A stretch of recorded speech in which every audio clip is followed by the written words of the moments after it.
Salut à tous, c'est Julien. Aujourd'hui on se retrouve dans une nouvelle vidéo et on va parler de l'iPhone X.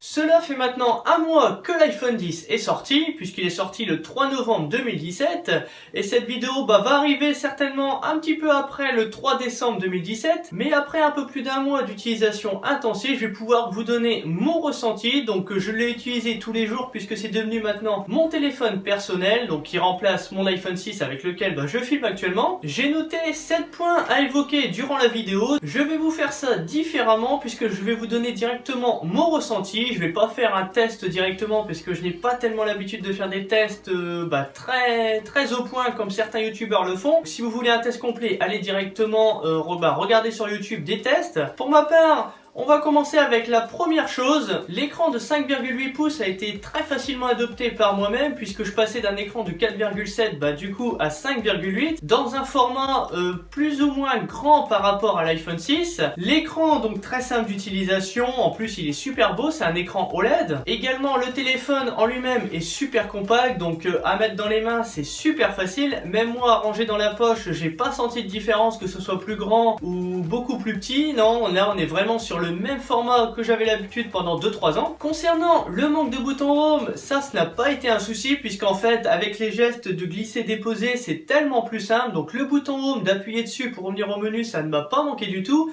Je préfère tellement plus simple donc de faire un glisser du bas vers le haut pour revenir au menu. C'est beaucoup plus intuitif et je me demande pourquoi on l'a pas déjà eu avant, parce que c'est vraiment une mise à jour logicielle à faire et c'est tellement plus simple. Concernant la qualité de l'écran, on a un écran OLED. Pour ma part, je vois pas tellement la différence, à part qu'avec cet écran donc OLED, ce qui permet d'avoir des vrais noirs, donc qui ne prend pas directement la luminosité pour avoir un noir. On a vraiment un noir profond, donc j'ai un peu du mal à vous l'expliquer. Si vous êtes intéressé, regardez également d'autres vidéos. Pour moi, les couleurs sont super belles, puisque bon, déjà on a un écran, pour moi ça change déjà beaucoup de choses, un bel écran très grand. Par contre, au niveau des vidéos, par contre, quand je veux les mettre en plein écran, sur YouTube, je fais un je pince la vidéo directement, comme pour zoomer. Par contre, comme la vidéo est rognée pour pouvoir s'adapter bien aux côtés de l'écran, on rate par exemple le bas et le haut de l'image. Donc après, ça dépend du type de vidéo que vous voulez regarder.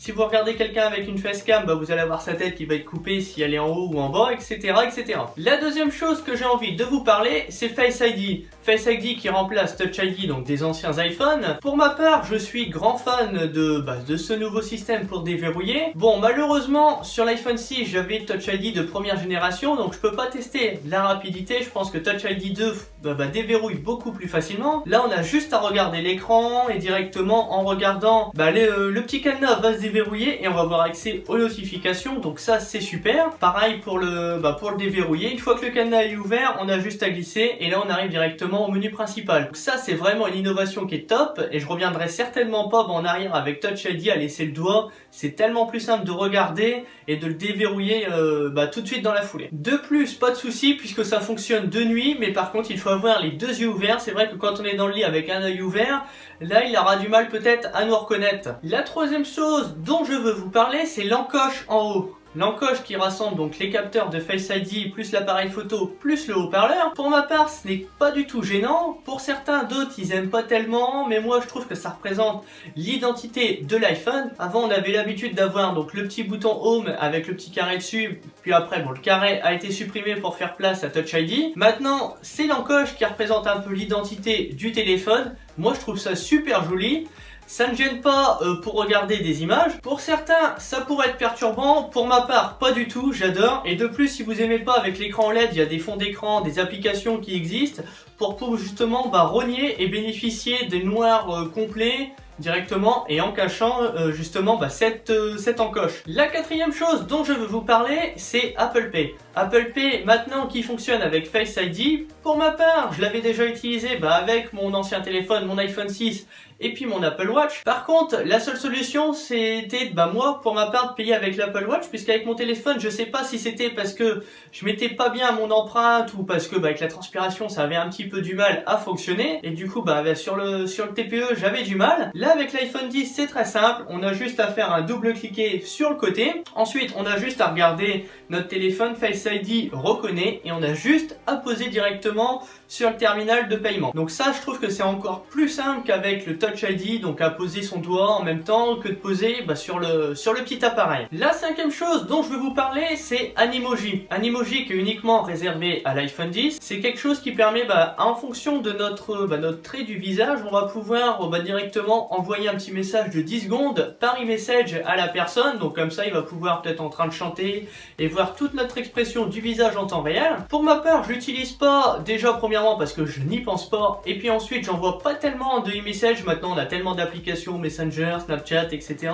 Donc je n'utilise pas cette option Animoji. En plus on est limité à 12 Animoji, donc j'espère qu'Apple va étoffer un petit peu son catalogue et à donner peut-être de nouveaux personnages pour que ce soit peut-être un peu plus intéressant pour tout le monde. En sixièmement, il y a également le mode portrait, donc arrivé sur l'iPhone 8 Plus et l'iPhone 10. Donc ça c'est une option qui est en bêta par Apple. Malheureusement je l'utilise pas tellement parce que moi j'aime bien prendre déjà mes photos rapidement et puis c'est tout. J'ai pas envie de m'éterniser à prendre des plans, regarder un flou en arrière. Souvent moi je prends ma photo en 2 secondes et hop je range mon téléphone. Mais je pense que c'est quelque chose qui peut être très intéressant à utiliser au quotidien, surtout pour les amateurs de photos. Pour rester sur la photo, il y a une option moi que je n'aime pas, c'est Live Photo. Donc normalement je l'ai désactivé, mais par contre il reste toujours en permanence en train de prendre. Donc s'il faut toujours le désactiver, je pense en haut dans les photos. Ça c'est quelque chose qui me dérange un petit peu, qu'on ne peut pas l'enlever tout de suite en permanence. Autre chose, après sinon la qualité photo est top, on a vraiment une belle profondeur de champ, etc.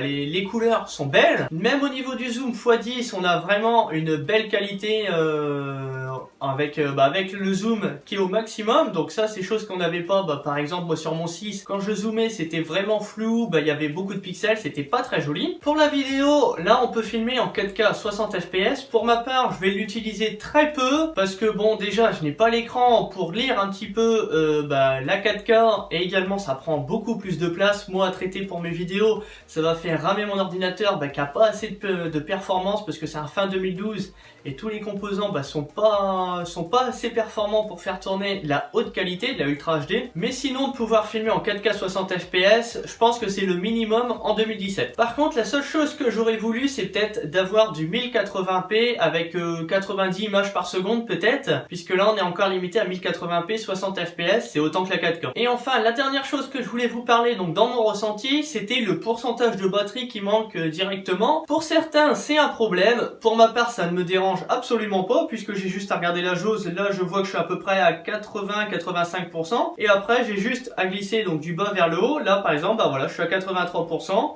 C'était à peu près ce que j'avais estimé. En plus on a juste à cliquer, même quand c'est verrouillé on a juste à le descendre, c'est vraiment pas un souci pour ma part. Pour conclure cette vidéo, je ne regrette absolument pas mon choix d'être passé à l'iPhone 10, notamment parce que j'avais déjà un iPhone 6 et du coup la différence est assez notable. Là je me demande pourquoi on n'a pas déjà eu toutes ces nouveautés au préalable avec je pense avec une mise à jour logicielle. Déjà rien que glisser pour déverrouiller, pareil pour descendre, le multitâche, etc.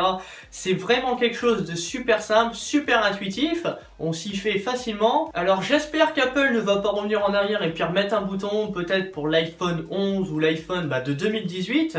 J'espère qu'Apple va rester un petit peu sur ce format un peu de téléphone, donc bord à bord, et puis avec du glissé, donc sans bouton. Vous, derrière la vidéo, dites-moi ce que vous en pensez de cet iPhone 10, dites-moi si vous en avez un et puis quel est votre ressenti d'utilisation. N'hésitez pas également à me dire si cet iPhone vous intéresse et pourquoi vous ne l'avez pas acheté. Donc je pense peut-être que pour certains et beaucoup, c'est le prix, donc à plus de 1000 €, c'est vraiment un frein pour beaucoup. Mais si le prix ce n'est pas un frein pour vous, dites-moi quelle est l'autre raison qui vous fait de ne pas passer peut-être à l'iPhone 10, donc peut-être iOS, ou peut-être directement le téléphone Apple qui vous plaît pas, peut-être des fonctionnalités qui vous plaisent pas. Dites-moi tout ça dans les commentaires, ça m'intéresse. En attendant, n'hésitez pas à lâcher un j'aime, n'hésitez pas également à partager la vidéo, et moi je vous dis à bientôt, salut!